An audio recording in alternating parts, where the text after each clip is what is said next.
السلام علیکم دوستو شام غریبہ کے متعلق ہمیں ہر روز طرح طرح کی باتیں سننے کو ملتی ہیں۔ ان میں سب سے مشہور بات یہ کہی جاتی ہے کہ 10 محرم کی رات کو تمام شیعہ حضرات امام بارگاہ میں جمع ہو جاتے ہیں۔ ان میں خواتین بھی شامل ہوتی ہیں، اور جب تمام لوگ اس بارگاہ میں جمع ہو جاتے ہیں تو اس بارگاہ کو باہر سے تالا لگا دیا جاتا ہے۔ پھر ایک شیعہ ذاکر مجلس پڑھنا شروع کر دیتا ہے، اور مجلس کے اختتام پر بارگاہ میں لگی تمام لائٹس بند کر دی جاتی ہیں، اور پھر بارگاہ میں موجود تمام لوگ شرمناک کام انجام دیتے ہیں، اور اس شرمناک کام کے نتیجے میں پیدا ہونے والے بچوں کو شیعہ ذاکر بنا دیا جاتا ہے۔ دوستو اس کے علاوہ شیعہ فرقے سے تعلق رکھنے والوں کے متعلق یہ بھی کہا جاتا ہے کہ وہ سنی بچوں کو اغوا کر کے شام غریبہ کے دوران بچوں کا خون اپنی نیازوں میں ڈالتے ہیں، اور پھر یہ نیاز لوگوں میں تقسیم کر دیتے ہیں۔ یہ وہ باتیں ہیں جو عام طور پر سنی جاتی ہیں، لیکن حقیقت میں یہ تمام باتیں من گھڑت اور جھوٹی ہیں۔ یہ صرف آپس میں نفرت اور فرقہ واریت پھیلانے کی سازش ہے۔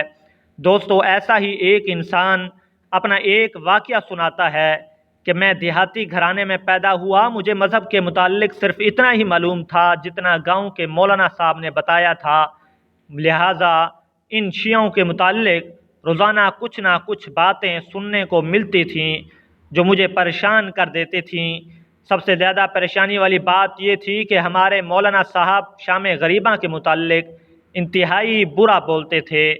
وہ لڑکا بتاتا ہے کہ جب میٹرک کے بعد کالج میں داخل ہوا تو مجھے معلوم ہوا کہ میرا ایک کلاس فیلو کا تعلق اہل تشیع سے ہے۔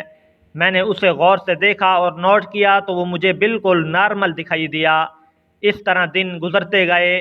کچھ عرصہ بعد ہم 3 دوست بیٹھے باتیں کر رہے تھے کہ وہ لڑکا بھی ہمارے پاس آ کر بیٹھ گیا، تو میں نے اپنی پریشانی کم کرنے کے لیے مولوی صاحب کی ہوئی باتیں اس سے پوچھیں۔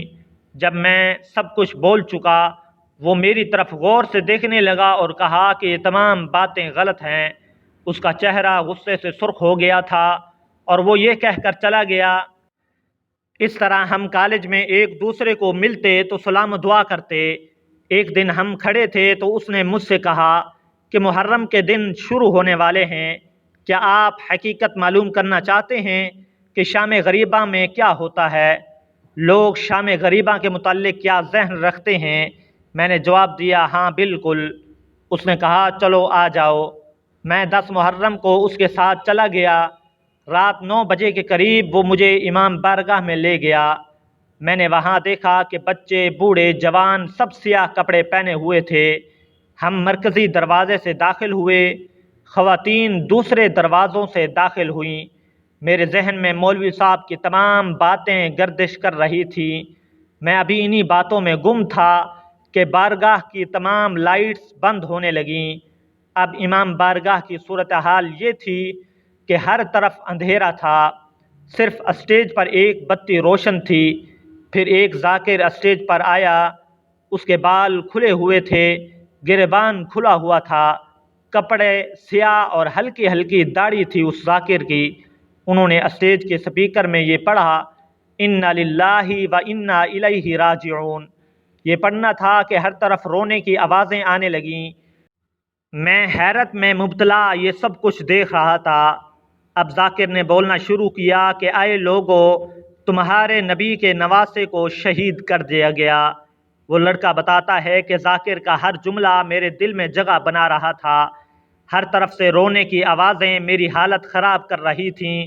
ذاکر اسی طرح پڑھتا رہا اور مجھے معلوم ہی نہیں کہ کب میری آنکھوں سے آنسو نکل کر بہنے لگے۔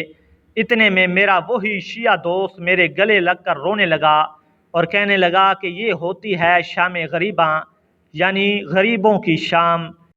اس ویڈیو کے بنانے کا مقصد صرف یہ تھا کہ حقیقت سے پردہ اٹھایا جائے اور ایک دوسرے کو برا بھلا بول کر فرقہ واریت اور نفرت نہ پھیلائی جائے، کیونکہ ہمارا مذہب اسلام ہے اور ہم سب آپس میں بھائی بھائی ہیں۔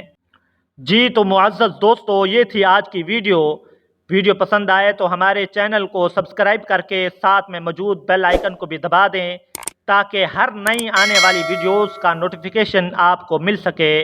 ملتے ہیں ایک نئی ویڈیو کے ساتھ۔ اللہ حافظ۔